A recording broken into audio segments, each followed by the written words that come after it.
Hello mga kalisera, dito ako ngayon sa Papa Catch.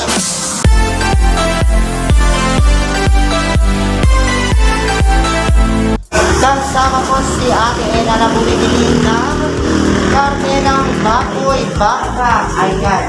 Sa mga gustong makapunta dito, pumunta lang kayo dito sa may along the National Highway papuntang San Fernando mga kaliser, at makikita nyo mismo ang paskil ni Papa Catch dahil maganda yung kanilang mga binibenta na karne ng baboy, baka at manok. So tanongin natin kung magkano nga ba yung isang kilo yung ganito? 240. Tapos yung manok magkano? 140 po yung 140 yung isang kilo yung manok. So, kasi makikita nyo dito, mayroon sila mga pork, chicken, at saka beef. So, eto pa, paikot tayo dito.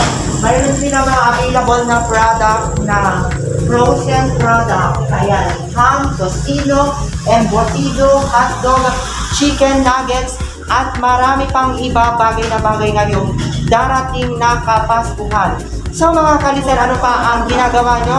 Pumunta lang kayo dito sa Papa Catch, dito sa along the National Highway, Rizal Street, San Fernando, Victoria, Tarlac mga kaliser.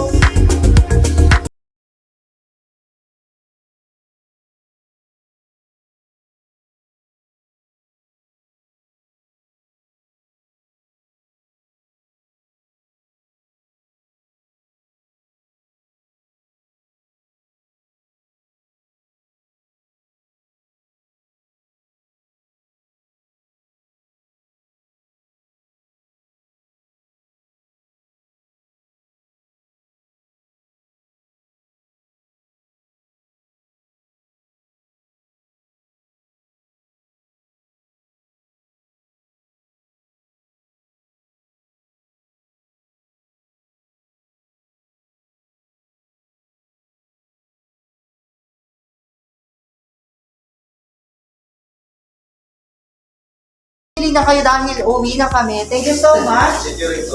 Anong pangalan mo ulit? BJ po. Ha? BJ. BJ. Si Sir BJ mga kalisan, siya yung nagtitinda dito. So, see you on my next vlog mga kalisan. Bye!